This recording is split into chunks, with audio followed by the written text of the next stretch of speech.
সমস্ত গুরুত্বপূর্ণ খবরে।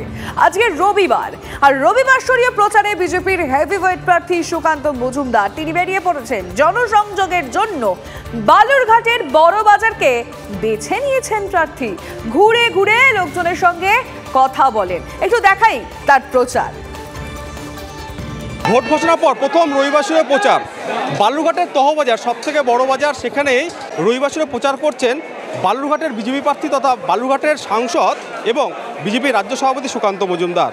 আজ বালুরঘাট তহবাজারে সকাল সকাল তিনি নির্বাচনী প্রচার শুরু করছেন। উদ্দেশ্য একটাই, জনসংযোগ করা।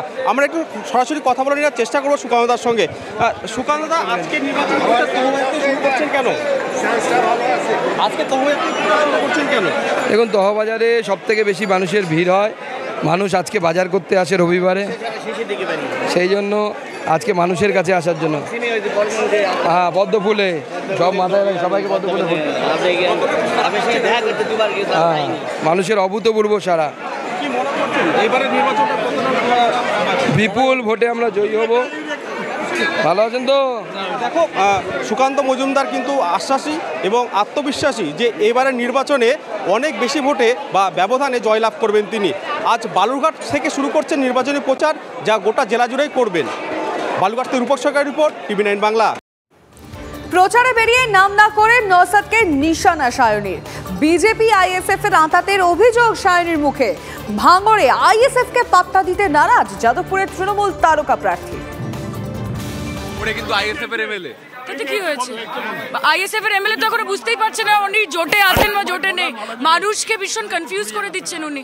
একজন লিডার এমন হয় যে তার কর্মীদেরকে বা সাধারণ মানুষকে বিভ্রান্ত করবেন না।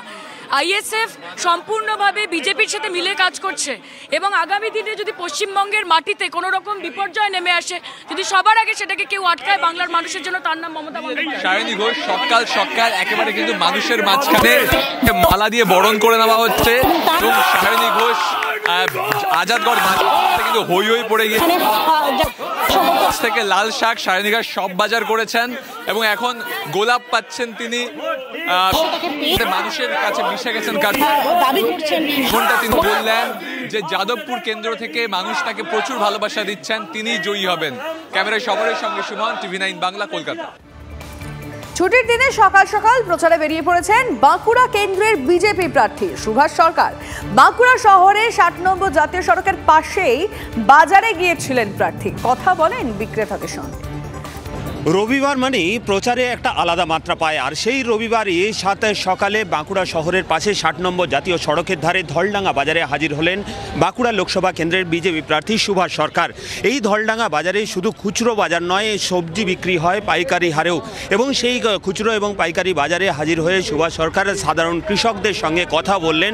তাদের যে কষ্ট, তাদের যে যন্ত্রণা, তাদের যে ব্যবসা বা তাদের চাষবাস সংক্রান্ত যে সমস্ত বিষয় রয়েছে, সে সমস্ত বিষয় সম্পর্কে তিনি সাধারণ কৃষকদের সঙ্গে কথা বললেন এবং কথা বলে জানার চেষ্টা করলেন যে কৃষকদের সমস্যার কথা। তার পাশাপাশি তিনি যেটা বললেন যে দেশের প্রধানমন্ত্রী নরেন্দ্র মোদী তিনি শুধু কৃষকদের কথা নয়, তার পাশাপাশি মহিলা, যুব সহ বিভিন্ন শ্রেণীর মানুষের কল্যাণের কথা ভাবছেন এবং সেই কারণেই তিনি সকালে প্রচারের জন্য কৃষকদেরই বেছে নিয়েছেন। বাঁকুড়ার ধলডাঙ্গা থেকে ক্যামেরায় বুধন কর্মকারীর সঙ্গে হীরক মুখার্জি, TV9 বাংলা। রবিবার সরিয়ে প্রচারে কলকাতা দক্ষিণ কেন্দ্রের সিপিএম প্রার্থী সায়রা শাহ লিম ঘুরে ঘুরে জনসংযোগ করেন, এলাকায় বিলি করেন লিফলেট। নির্বাচনের নির্ঘণ্ট ঘোষণা হওয়ার পরই রবিবার সকালে দক্ষিণ কলকাতার বিভিন্ন জায়গায় প্রচার সারছেন বামফ্রন্ট মনোনীত প্রার্থী সায়রা শাহ হালিম। একদিকে যেমন দুর্নীতি, অন্যদিকে বেকারত্ব আর রাজ্যের ক্ষেত্রে যে একেবারে যে আইন শৃঙ্খলার অবনতি, এই বিষয়কে সামনে রেখে বামরা এই প্রচার করছেন।